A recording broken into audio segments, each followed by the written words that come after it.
मैया जाने हो बस म घर पुर्याइदिन्छु चिन्नु नजान्नु घरेडी मान्नु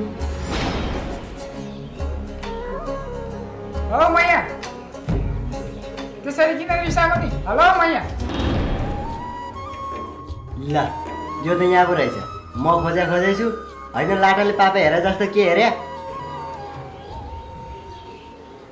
मलाई यो केटी साह्रै मनपर्छ यार केटी को केटी हो साह्रै राम्री छ कि क्या हो राम्रै छ यार राम्री छ भनेर के हेरिरहेको त गएर प्रपोज ठोक्दै प्रपोज हान्दा चप्पलले हान्यो भने ठिक्क यस्तो कुखुरा मुटु हुनेले के लभ गर्नु लभ गर्न त हिम्मत चाहिन्छ हिम्मत ल यस्तो लभ सबको चक्कर छोड्दै अब आज केटाहरूको पार्टी छ जाउँ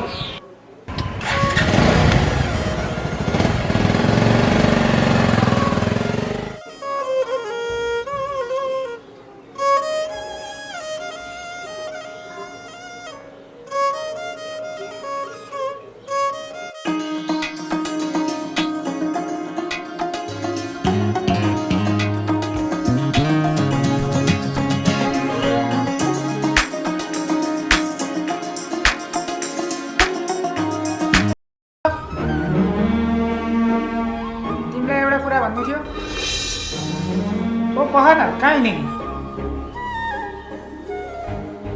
पख त म तिमीलाई किन फलो गर्छु थाहा छ मलाई तिमी साह्रै राम्रो लाग्छ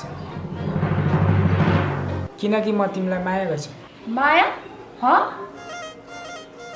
आई लभ यु के भनिस् कहिले आफ्नो अनुहार ऐनामा हेरेको छस्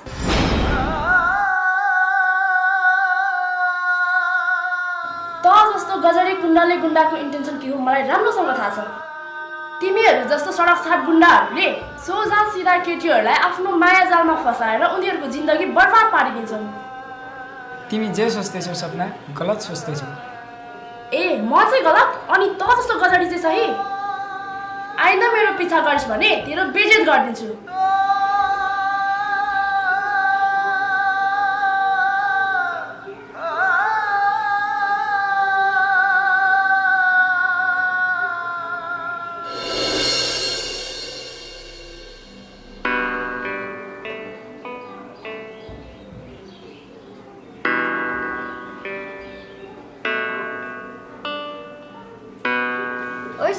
मलाई फोन गरेर किन बोलाकी हेर्न यार मलाई लास्टै टेन्सन भइरहेछ के भो के को टेन्सन त्यो विक्रम भन्ने जगल्टी गजडी छ नि हो त्यसले मलाई 3 महिनादेखि फलो गरिरहेछ मलाई मन पराउँछु भन्छ आई लभ यु पनि भन्छ यार अनि तैले चाहिँ आई लभ यु टु भन्नस् त अनि तैले पनि आई लभ यु टु भन्दैको भए हुन्थ्यो नि त को त्यो जगल्टेलाई मान्छे हेर्दै भित्तीको पुच्छर खाने जस्तो छ त्यो जगल्टेलाई आई लभ यु चाहिँ हैन चप्पलले चाहिँ हान्छु विक्रमको हुलिया मात्रै त्यस्तो मान्छे त असल छ नि मैले तँलाई यहाँ हेल्प माग्न बोलाएको त्यो गजडीको सपोर्ट गर्न हैन हेर म त जे देख्छु त्यही भन्छु म तँलाई एउटा सरप्राइज दिन्छु तँलाई भित्तीको पुच्छर खाने गजडिया भन्छस् नि ऊ मेरो दादाको स्कुल पढ्दादेखिको साथी हो व्हाट हो सपना ऊ असल छ एकदम हेल्पफुल पनि छ थाहा छ तँलाई एकदिन के भयो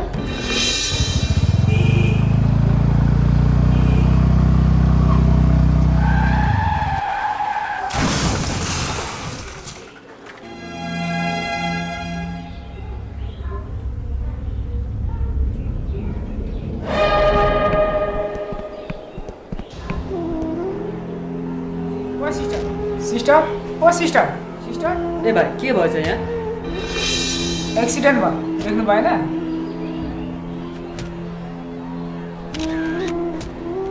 ए भाइ फोटो नखिच्नु न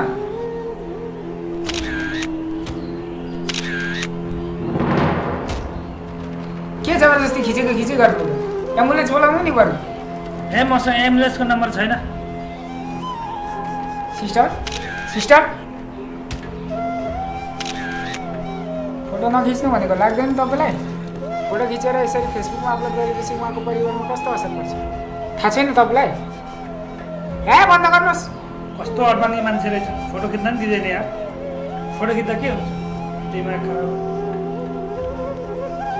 सिस्टर उठ्नुहोस् सिस्टर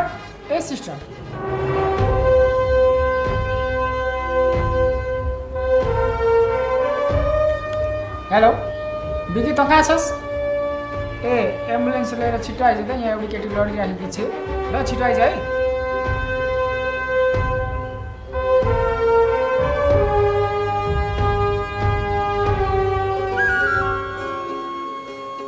त्यसपछि त्यो एक्सिडेन्टमा परेको केटीलाई विक्रमले हस्पिटल लग्यो उपचार पनि गर्यो अनि घर पनि पुऱ्याइदियो अब त आफै भन विक्रम गुन्डा फड्डा भएको भए त्यसले त्यसो गर्थ्यो र तर यार तँलाई उसले प्रपोज गर्यो भने सोच एउटा असल मन भएको मान्छेले प्रपोज गर्यो अब उसको प्रपोज स्वीकार गर्नु नगर्नु तेरो कुरा हो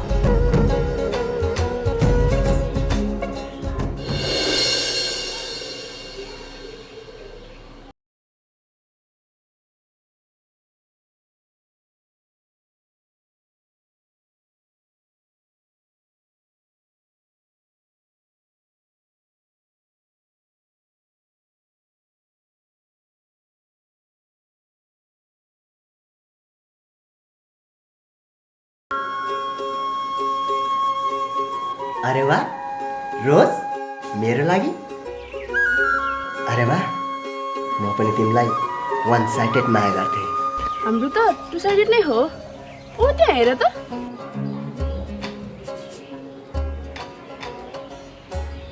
यो फुल उसकै लागि हो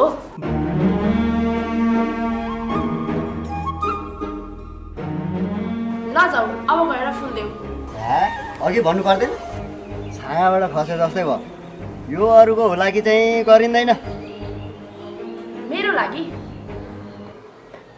गएर देऊ न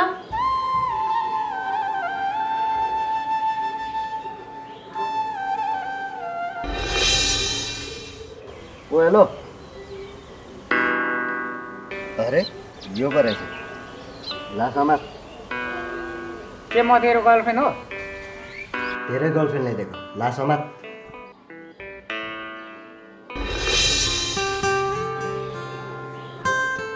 यो कसरी सम्भव छ यार मैले त वान साइड लभ गरेको थिएँ के को वान साइडेड टु साइडेड नै अरे उसैले भनेको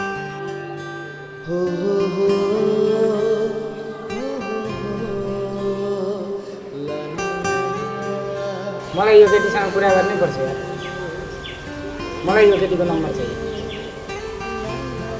ल ठिक छ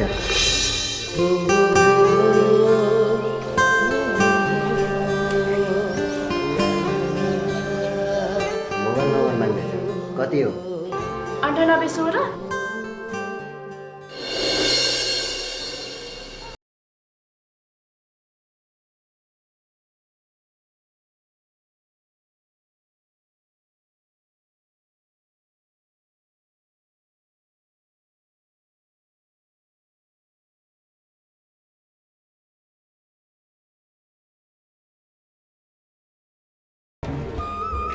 कपालले मान्छेको चरित्रमा असर पार्छ जस्तो मलाई लाग्दैन मलाई कति महिनादेखि फलो गरेको रे 3 महिनादेखि किन मलाई तिमी साह्रै मनपर्छ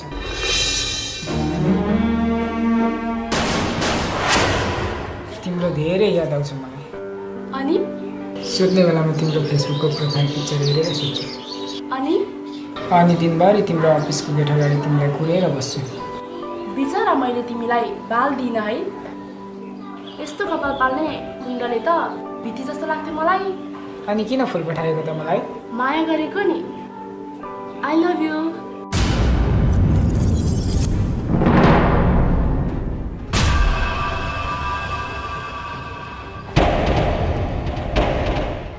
लो बर्बाद हो खत्म हो इतिहासै हो लो बर्बाद हो इतिहास हो खत्तमै हो होइन है बाबु के भयो यो विक्रमले कुलको इज्जत खोलामै बोका छर छिमेकमा मुख देखाइ नसक्नु भयो मेरो छोरो विक्रमले के गर त्यस्तो के गरेन भन्नु न त्यो माथि डाँडा गरेर लिम्बुकी छोरी छ नि सपना हो त्यहीसँग लभ गर लिमुनीसँग लभ गर त के भयो त त्यस्तो अब चाहिँ यो देशभरका बाहुनहरूको इज्जतै जानेको मेरो छोराले लिम्बुकै छोरी बिहे गरे पनि मेरो चाहिँ इज्जत जाँदैन अरूको जान्छ भने जाओस् होइन बजै ब्रोइलरमा लोकल खसी मिसाएर हुन्छ अब लिम्बुनी बिहे गरेपछि नाति नातिना पनि लिम्बू जस्तै जन्मिन्छन्, नाक थ्याप्चो गरेको। होइन यो तैँले भन्न खोजेको के हो? यो 21औं शताब्दीमा पनि त जातभातका कुरा गर्ने? म जातभात मान्दिनँ। जात नमाने पनि जात चाहिँ मान्नुपर्छ। सबै बराबर हो भने म त झुन्ने रम गर्छु। तँ हर्छस्? तँलाई म आफै मारिदिन्छु आज।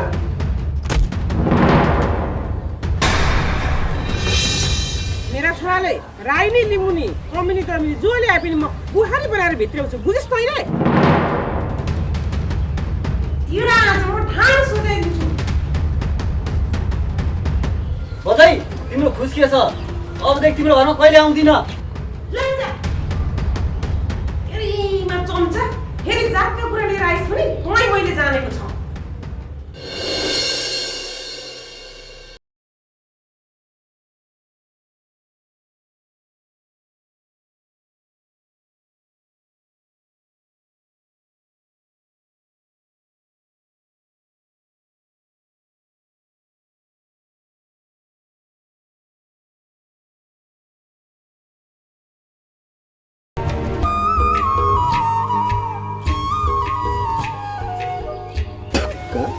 आफ्नै अनुहारमा लागेको छ। फुल चाहिँ मलाई दिने, यसको काखमा सुती छ। होइन यो विक्रमको जति नि भाग्य छैन क्या हो मेरो? लप पर्ने अझै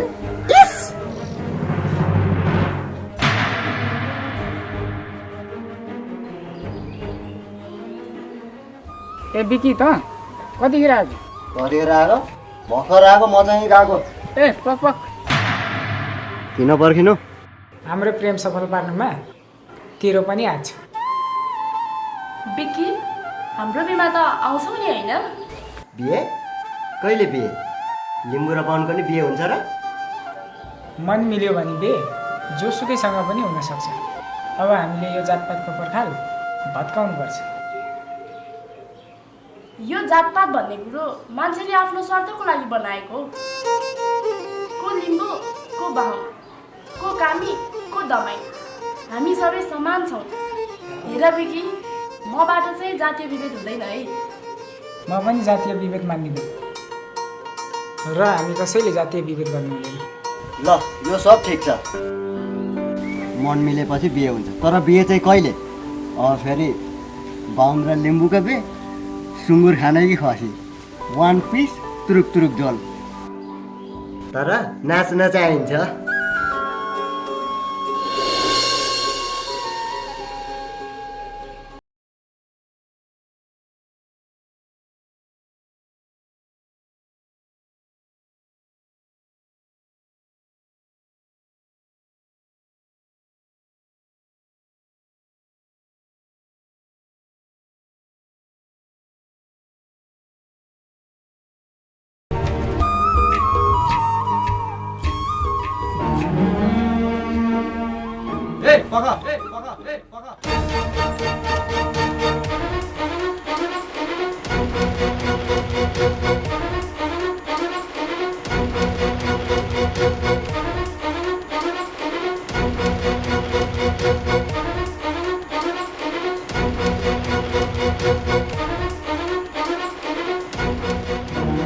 लिम्बूको बाहुन चाहिँ यो हुन सक्दैन र बाहुनको बुहारी लिम्बुनी यो हुन सक्दैन। कुन चाहिँ दोष लाग्यो फेरि? बाहुनको घरमा लिम्बुनी ल्याएपछि यसले सुँगुर ल्याउँछ, भोलि रक्सी ल्याउँछ। ओए नवीन, के को सुँगुर? त चाहिँ बाहुनको छोरो होइन? अस्ति साइलीको भट्टीमा सुँगुरको सेकुवा र रक्सी छुन हुँदैन सेकुवा भनेर सिङ्काले चोप्दै अचारमा चोप्दै पप खाएको यो यहाँले देखाएको छु। छोडा बाहुन। हेर जसले जातभातको कुरा गर्छन् म त्यसलाई मेरो घरमा आउन पनि दिँदिनँ। मेरा छोराले लिम्बुनी ल्यायो, म गर्वका साथ भन्छु मेरा सम्धी सम्धिनी लिम्बू हुन्। अब त्यसमा तिमी लिम्बुनी नै भएर बस। फेरि पनि जातभातका कुरा गर्छ।